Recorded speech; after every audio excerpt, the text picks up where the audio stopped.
സുഹൃത്തുക്കളെ, നമ്മളിപ്പോൾ സഞ്ചരിച്ചുകൊണ്ടിരിക്കുന്നത് align Dubai റോഡിലൂടെയാണ്. അപ്പോൾ വിവിധ തരങ്ങളായ കാഴ്ചകളാണ്. അപ്പോൾ വലത്ത് ഭാഗത്ത് നമ്മൾ കാണുന്നത് വളരെ മനോഹരമായ ഒരു കുന്നാണ്.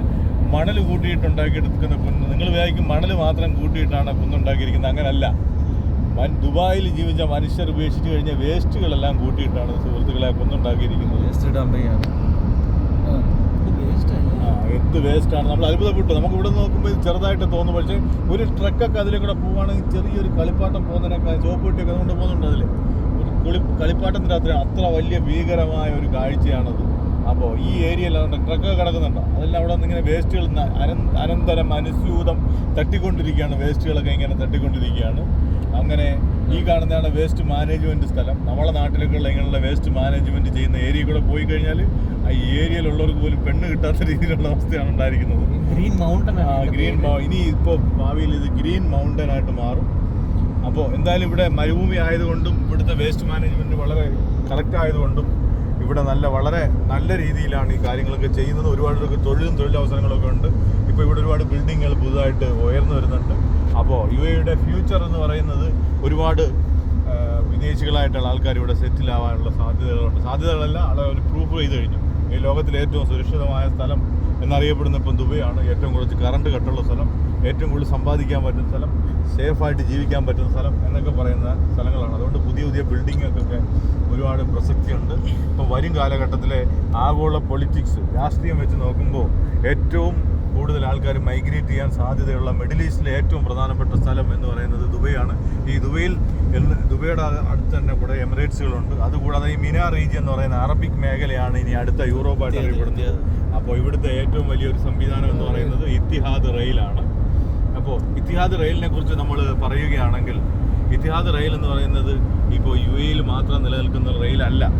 അപ്പോൾ ഈ GCC കൺട്രീസ്, ഗൾഫ് റീജിയനിലുള്ള കൺട്രീസുകളിലേക്കെല്ലാം വ്യാപിക്കാൻ പോകുന്ന ഒരു റെയിൽ സംവിധാനമാണ്. ആ റെയിൽ സംവിധാനവും ട്രാഫിക് ഇൻ്റഗ്രേഷനും ഒക്കെ കഴിഞ്ഞു കഴിഞ്ഞാൽ ഇവിടെ ഒരു സമയത്ത് ഒറ്റ വിസയിൽ എല്ലാ രാജ്യത്തേക്കും ഷെങ്കൻ വിസ പോലെ പോകാനുള്ള ഒരു സംവിധാനം വരും. അപ്പോൾ ചുരുക്കി പറഞ്ഞാൽ മിഡിൽ ഈസ്റ്റ് എന്ന് പറയുന്നത് ഒരു മിനി യൂറോപ്പായിട്ട് മാറും. ഇപ്പോൾ തന്നെ ഒരുപാട് നിയമങ്ങൾ, ഒരുപാട് ചട്ടങ്ങളൊക്കെ വന്നിട്ടുണ്ട്, എല്ലാവർക്കും ഫ്ലെക്സിബിൾ ആയിട്ടുള്ളൂ.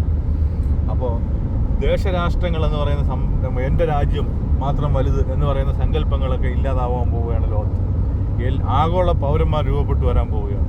അപ്പോൾ ഏത് രാജ്യത്തും ഏത് പൗരനും ജീവിക്കാനും ഏത് രാജ്യത്തെ അവകാശങ്ങൾ തുല്യമായി പങ്കിടാനും കഴിയുന്ന രീതിയിലുള്ള ആഗോള വ്യവസ്ഥ ലോകത്ത് നിലവിൽ വരാൻ പോവുകയാണ്. അപ്പോൾ ഭരണം നടത്തുന്നത്, സംവിധാനങ്ങൾ നടത്തുന്നതൊക്കെ മനുഷ്യർ അപ്പോൾ അത്രയാണ് പറഞ്ഞുകൊണ്ടിരുന്നത്. അപ്പോൾ ഇനി അടുത്ത വിഷയത്തിലേക്ക്. അപ്പോൾ വലത്ത് സൈഡിൽ കാണുന്നത് കുതിരയൊക്കെ സെയിൽ നടത്തുന്ന സ്ഥലമാണ്. നമ്മൾ കുതിര കച്ചവടം എന്നൊക്കെ പറയില്ലേ, യഥാർത്ഥത്തിലുള്ള ഈ ദുബായിലെ കുതിര കച്ചവടം നടത്താണ്. ഷെയ്ഖ് മുഹമ്മദിൻ്റെ ഫോട്ടോയൊക്കെ കൊണ്ടോടെ. അപ്പോൾ കുതിര കച്ചവടം നടക്കുന്ന സ്ഥലമാണത്. അതായത് 1 മില്യൺ തൊട്ട് 1500 രൂപ വരെയുള്ള കുതിരകളെ നമുക്ക് ഇവിടുന്ന് സെയിൽ സീസണ് മേടിക്കാം. ഔട്ട്ലെറ്റ് മാൾ ഇതാണ്. ഇടത്ത് സൈഡിൽ ഔട്ട്ലെറ്റ് മാൾ നമുക്കിവിടെ കാണാൻ പറ്റും. ആ കാണുന്നതാണ് ദുബായ് ഔട്ട്ലെറ്റ് മാൾ.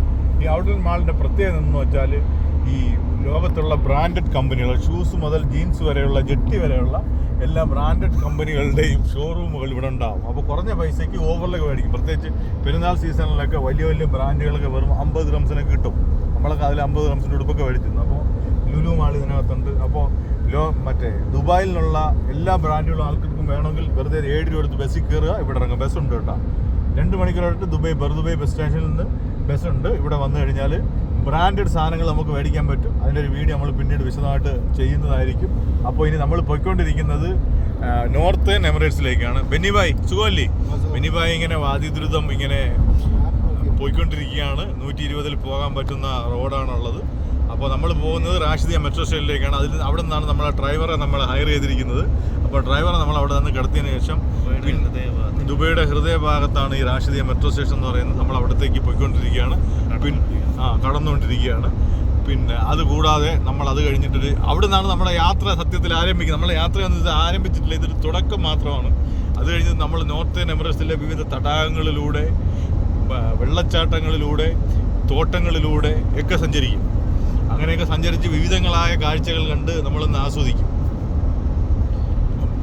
അപ്പോൾ നമ്മൾ ഏകദേശം റാഷിദിയ മെട്രോ സ്റ്റേഷനിലെത്താൻ ഇനിയും 15 മിനിറ്റ് സമയം വരും. ഇപ്പോൾ നമ്മൾ ഏകദേശം ഔട്ട്സ്കർട്ടിൽ നിന്ന്, ദുബായ് നഗരത്തിൻ്റെ ഔട്ട്സ്കർട്ടിൽ നിന്ന് ഉള്ളിലേക്ക് പ്രവേശിച്ചിട്ടുണ്ട്. അമ്പര ചുംബികളായ ഒരുപാട് ബിൽഡിങ്ങുകൾ രണ്ട് സൈഡിലൊക്കെ വന്നു തുടങ്ങിയിട്ടുണ്ട്.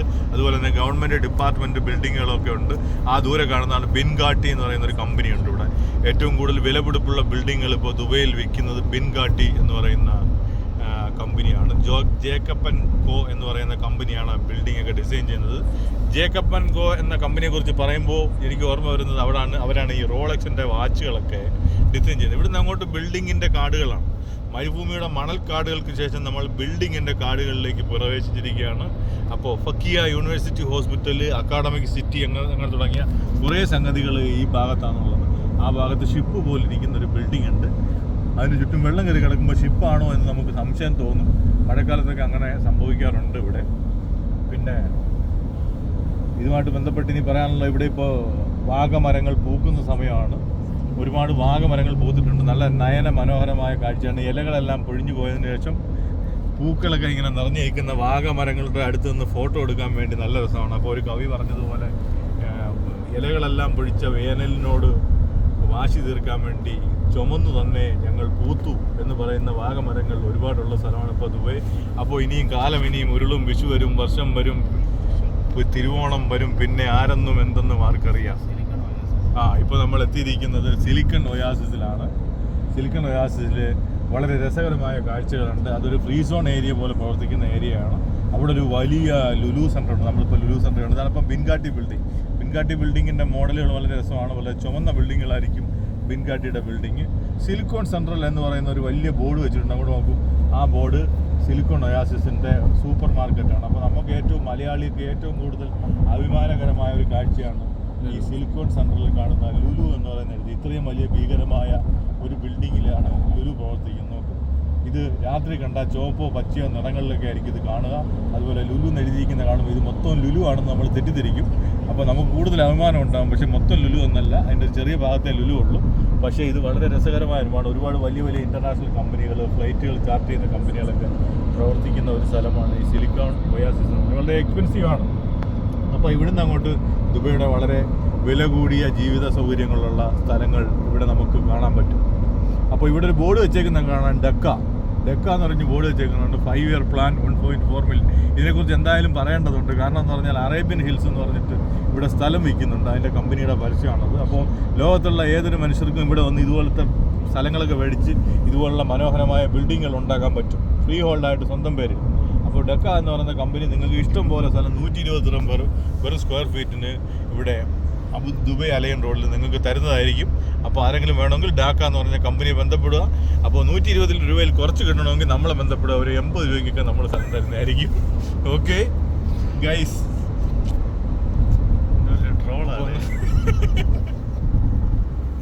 അതേ കമ്പനിയുടെ അതേ സ്ഥലം നമുക്ക് അതിൽ കുറച്ച് വിലയ്ക്ക് തരാൻ പറ്റും. അതാണ് നമ്മളിപ്പോൾ റാഷിദിയയിലേക്കാണ് പോയിക്കൊണ്ടിരിക്കുന്നത്. റാഷിദിയ മെട്രോ സ്റ്റേഷനാണെന്ന് നമ്മൾ അടുത്ത ലക്ഷ്യം കാണിച്ചു കൊടുക്കുക. ആ ബിൽഡിങ്ങിൽ കാണിച്ചു കൊടുക്കും.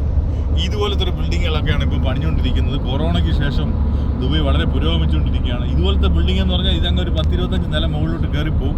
അപ്പോൾ നമ്മളെ 4 പഞ്ചായത്തിലെ ആൾക്കാർക്ക് ഒന്നിച്ച് താമസിക്കാൻ പറ്റും ഇതുപോലത്തെ ഒരു ബിൽഡിംഗ് ഉണ്ടെങ്കിൽ. മനസ്സിലായോ? അപ്പോൾ അതാണ് ഇതിൻ്റെ പ്രത്യേകത.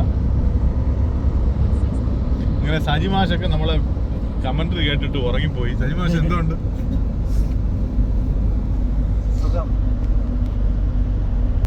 അപ്പോൾ പിന്നെ സുഹൃത്തുക്കളെ, അപ്പോൾ അടുത്ത വീഡിയോ ആയിട്ട് വീണ്ടും കാണാം. Good bye.